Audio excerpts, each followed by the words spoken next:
మీ అందరికీ జనసేన పార్టీ పెట్టి 12 సంవత్సరాలు ముగించుకొని 13వ సంవత్సరంలోకి అడుగు పెడుతూ అది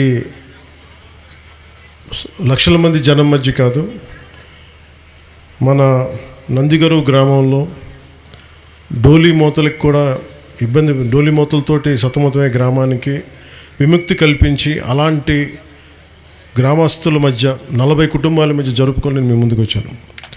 ఒక మనస్ఫూర్తిగా నాకు పార్టీ పెట్టిన తర్వాత ఎంత దూరం ప్రయాణిస్తాం ఏమవుద్దో కూడా తెలియదు, కానీ ఈరోజు నాకు చాలా తృప్తిగా ఉంది, చాలా సంతోషంగా ఉంది. ఒకళ్ళని తలుచుకుంటే మీలాంటి యువత, ప్రజానీకం, ప్రజలు, అన్నదమ్ములు, ఆడపడుచులు మీరు మద్దతుగా ఉంటే 70 సంవత్సరాలుగా రోడ్డు లేని ఈ రోడ్డుకి ఒకసారి ఫోటోలో చూస్తే ఇది ఏ రోడ్డా అని చెప్పి దాని మీద కామెంట్స్ కూడా ఉన్నాయి. నేను కూడా అడిగాను, మన ఉన్నతాధికారులు కూడా అడిగాను, మన ప్రిన్సిపల్ సెక్రటరీ గారిని కూడా, సార్ ఇది నిజంగా రోడ్డు వేసారా లేదంటే ఏఏలో క్రియేట్ చేశారా అని. ఎందుకంటే అంత క్లీన్గా ఉంది రోడ్డు. అంటే ఇది ఎందుకు చెప్తున్నానంటే నేను వచ్చి ప్రత్యక్షంగా పర్యవేక్షించి, అలాగే మనకి జలజీవన్ మిషన్ నీళ్ళు ఎలా వస్తున్నాయి, ఏం వస్తున్నాయి, ఇవన్నీ పరిశీలించడానికి వచ్చాను. ఇది మీకు భరోసా ఏం కల్పిస్తుంటే ఇక్కడ సమస్యలన్నీ రాత్రికి రాత్రి తీరవు. ఇవన్నీ కష్టపడి నిలబడి తీర్చే సమస్యలు ఇవన్నీ.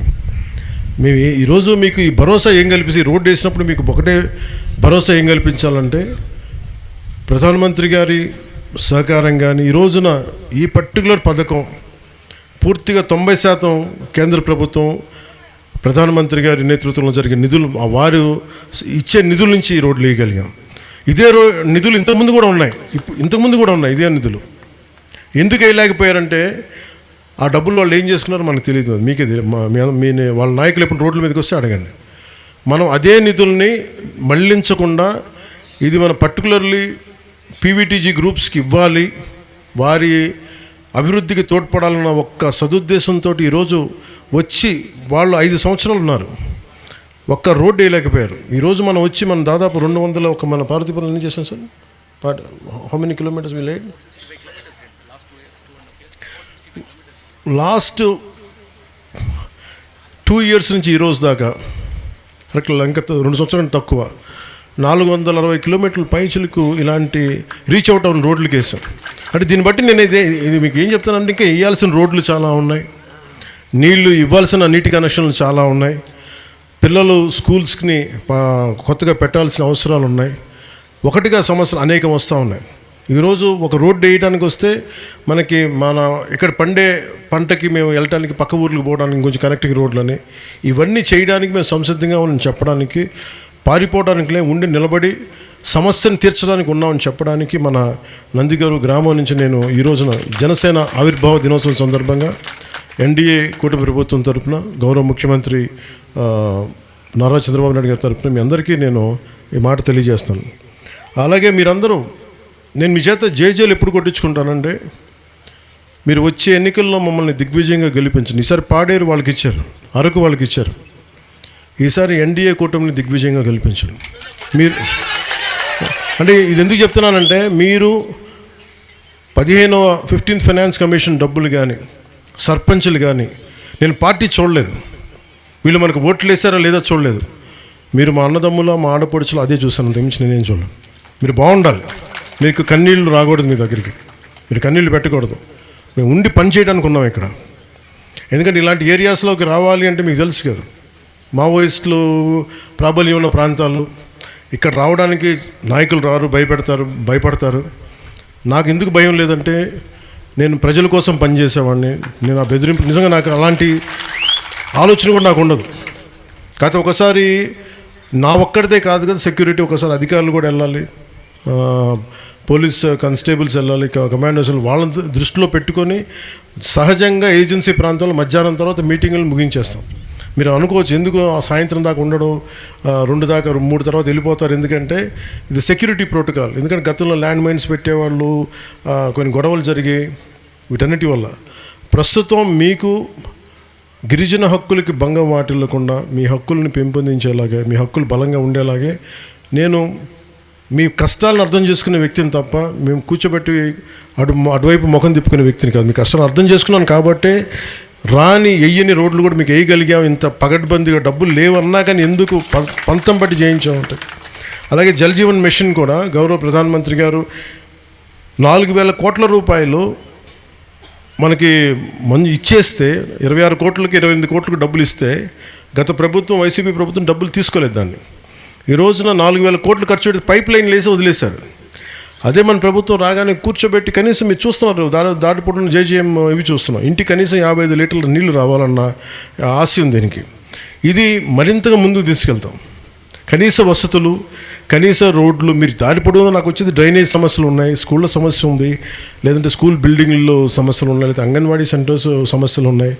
అలాగే కూర్చోబెట్టి పెన్షన్స్ సరిగ్గా కొంతమందికి రావట్లేదు.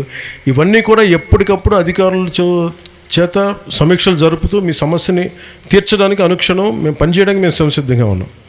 మీరు మా మీద ఈ ప్రాంతంలో ప్రత్యేకించి కూటమిని గెలిపించకపోయినప్పటికీ కూడా మీకోసం మేము కూటమి ప్రభుత్వం పనిచేస్తుంది. మనస్ఫూర్తిగా మీకోసం ఉంటాం, మీకోసం పనిచేస్తాం. అలాగే మార్గం మధ్యలో ఓనూరు గ్రామంలో ఉన్న మండల ప్రాథమిక పాఠశాలను కూడా పరిశీలించాను. ఆ ఫ్లోరింగ్తో పాటు మరమ్మతులు చేస్తూ ఉన్నారు. గత ప్రభుత్వం ఆ ఫ్లోరింగ్తో మరమ్మతులు కూడా ఉంటే వదిలేశారు. మధ్యాహ్న భోజనం తయారీకి ఏర్పాటు చేసిన వంటశాల కిచెన్ గత ప్రభుత్వంలో సగం పరక పనులు చేసి వదిలేశారు. వీటన్నిటికీ కూడా వెంటనే నిధుల్ని మనం మంజూరు చేస్తా ఉన్నాం వీటి పనులు అవ్వడానికి. అలాగే నందిగారు నుంచి పిల్లలు చదువుకునేందుకు ఓనూరు వరకు వెళ్లాల్సి వస్తుంది. అంగన్వాడీ కేంద్రానికి కూడా తల్లులు తమ పిల్లల్ని ఓనూరు వరకు తప్పడం లేదు. పిల్లలు గ్రామస్తుల కోరిక మేరకు నందిగరువులోనే పాఠశాల భవనం, అంగన్వాడీ కేంద్ర నిర్మాణానికి నిధులు మంజూరు చేస్తా ఉన్నాం.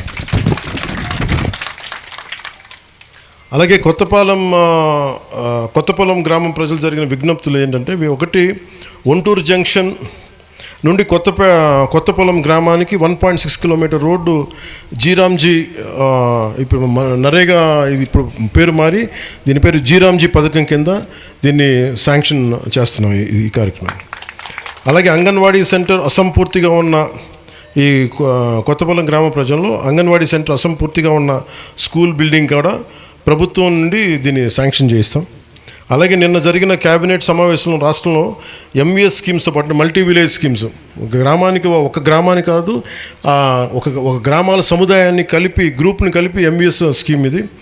వాటితో పాటు నేను ముఖ్యమంత్రి గారిని ప్రత్యేకించి అడిగింది, Jal Jeevan mission multi village schemes కాకుండా ఇండివిజువల్ ప్రతి ఇండిపెండెంట్గా ఉన్న గ్రామానికి, విడివిడిగా ఉన్న గ్రామాలకి, పంచాయతీలకి, గ్రామాలకి ఏం చేయాలని కూర్చున్నప్పుడు నేను ముందుగా ముఖ్యమంత్రి గారిని అడిగి నిన్న క్యాబినెట్లో పెట్టడం జరిగింది. అది 3,000 గ్రామాలకి, గొంతుండిపోయిన గ్రామాలకి. మీరు చెప్తా ఉన్నారు కొంచెం మాకు నీళ్ళు లేవు, ఇందాక మీరమ్మ ఎవరు చెప్తా ఉన్నారు ఇక్కడ మా కిందకి పోయి మేము తెచ్చుకోవాల్సి వస్తుంది.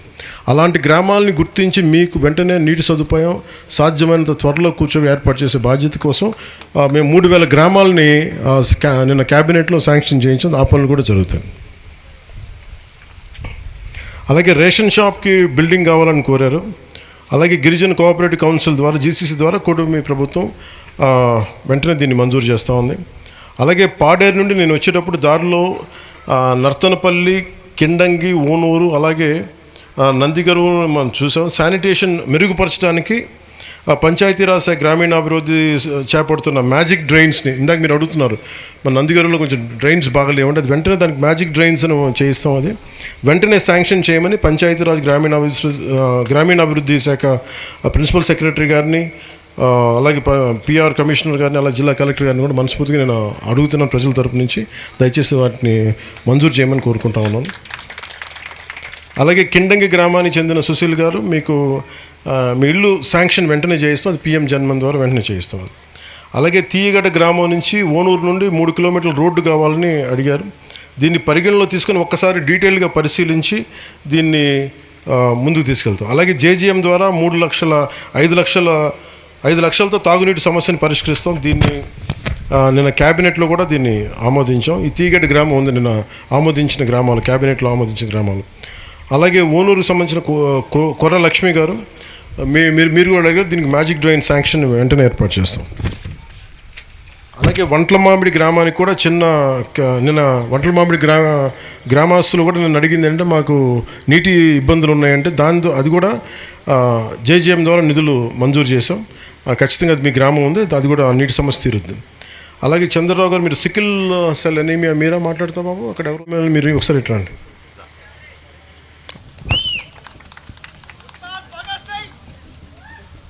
అలాగే పాడేరులో కిల్లో కుమార్ గారు ఇంటి మీద నుండి కరెంటు వైర్లని తీయించేస్తాం. దీని అధికారులు కూడా చెప్పి 2 రోజులు దయచేసి ఈ సమస్యని పరిష్కరించమని మనస్ఫూర్తిగా కోరుకుంటాను.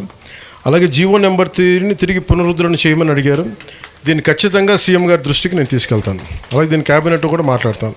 100% reservation for tribals in all government and ఈ ఎస్పెషల్లీ టీచర్స్ది ఎట్లా చేయాలని దీనికి ఖచ్చితంగా ముందు అదే తెలియజేస్తుంది. దానికి దావిచ్ అంటే మీ పేరు? ఓకే. ఆ కరెంట్ వైర్లు పోతా ఉన్నాయన్నాను కదా, దాన్ని కూడా వెంటనే అధికార యంత్రాంగం చెప్పి మీకు తీయించేస్తాం, పరిష్కారం చేస్తాం. ఓకే. సో మనస్ఫూర్తిగా మీ అందరికీ మరోమారు, ఎక్కడ లక్షల మంది జనం మధ్య కాదు, నేను మీ మధ్య మన నందిగారు గ్రామం మధ్య జరుపుకోవడం, నాకు ఈ అవకాశాన్ని ఇచ్చిన మీ అందరికీ కూడా నా హృదయపూర్వక ధన్యవాదాలు తెలియజేసుకుంటూ